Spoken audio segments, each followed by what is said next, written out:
പാകിസ്ഥാനിൽ നടന്ന Iran US ചർച്ച പരാജയപ്പെട്ടതോടുകൂടി തന്നെ ഇപ്പോൾ ഇതുമായി ബന്ധപ്പെട്ട് നടന്ന സംഭവ വികാസങ്ങളുടെ വാർത്തകളാണ് കൂടുതലായി തന്നെ പുറത്തുവരുന്നത്.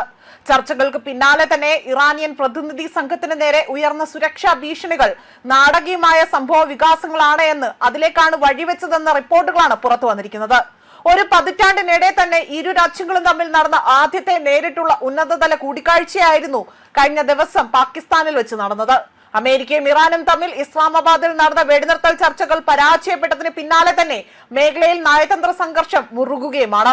പശ്ചിമേഷ്യയിലെ യുദ്ധം അവസാനിപ്പിക്കുക എന്ന ലക്ഷ്യത്തോടു കൂടി തന്നെ പാകിസ്ഥാൻ തലസ്ഥാനത്ത് നടന്ന ചർച്ചകളാകട്ടെ ഒരു വഴിത്തിരിവുമില്ലാതെ തന്നെയാണ് അവസാനിച്ചത്.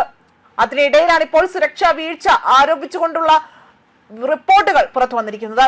അതേസമയം ഇറാൻ വിദേശകാര്യമന്ത്രി അബ്ബാസ് അരാക്ചിയും പാർലമെന്റ് സ്പീക്കർ മുഹമ്മദ് ബാഹിർ ഖലീബഫും ഉൾപ്പെടെ സംഘത്തിൽ നേരെയാണ് ഇത്തരത്തിൽ നേരിട്ടുള്ള സുരക്ഷാ ഭീഷണികൾ ഉണ്ടായിരിക്കുന്നത്.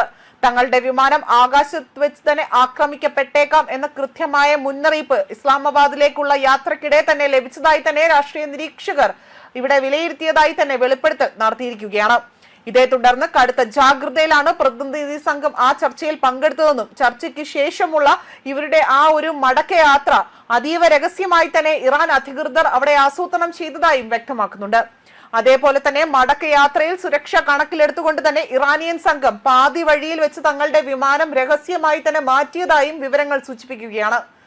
അതോടൊപ്പം തന്നെ പ്രതിനിധി സംഘം സഞ്ചരിച്ചത് ആ ഒരു വിമാനം പെട്ടെന്ന് തന്നെ വഴിതിരിച്ചു വിടുകയും ഇറാനിലെ മഷ്ഹാബ് നഗരത്തിൽ അടിയന്തരമായി തന്നെ ഇറക്കുകയും ചെയ്തിരുന്നു. അവിടെ നിന്ന് ബസ്, ട്രെയിൻ, കാർ എന്നിവ വഴി തന്നെ വിവിധ മാർഗങ്ങളിലൂടെയാണ് വിദേശമന്ത്രിയുടെ സംഘവും സുരക്ഷിതരായി തന്നെ ടെഹ്റാനിലേക്ക് എത്തിയത്. അമേരിക്കയെ ഒട്ടും വിശ്വസിക്കുന്നില്ല എന്നും അവിടെ വഞ്ചനാപരമായ നിലപാടാണ് അവർ സ്വീകരിക്കുന്നതെന്നതാണ് ഇറാൻ വ്യക്തമാക്കിയത്. അതോടൊപ്പം തന്നെ സമാധാന ചർച്ചകൾക്കിടയിലും തങ്ങളുടെ സൈനിക ശേഷി വർദ്ധിപ്പിക്കുകയാണ് എന്നത്, അടുത്ത ഘട്ടത്തിലേക്ക് യുദ്ധത്തിനായി രാജ്യം തയ്യാറെടുക്കുകയാണ് എന്നതാണ് ഇപ്പോൾ ഇവിടെ വലിയൊരു രീതിയിൽ വ്യക്തമാക്കുന്നത്.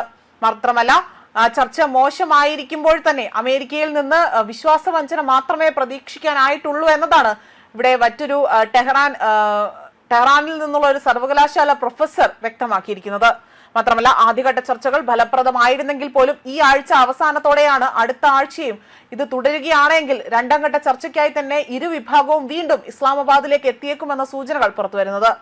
മാത്രമല്ല പാകിസ്ഥാൻ അധികൃതർ രണ്ട് രാജ്യങ്ങളെയും നിരന്തരം തന്നെ ആശയവിനിമയം നടത്തുന്നുണ്ടെങ്കിൽ പോലും ഇറാൻ ഇതിനോട് ഇതുവരെയും പോസിറ്റീവായിട്ടൊന്നും പ്രതികരിച്ചിട്ടില്ല എന്ന റിപ്പോർട്ടുകളടക്കം പുറത്തു വന്നിരിക്കുകയാണ്.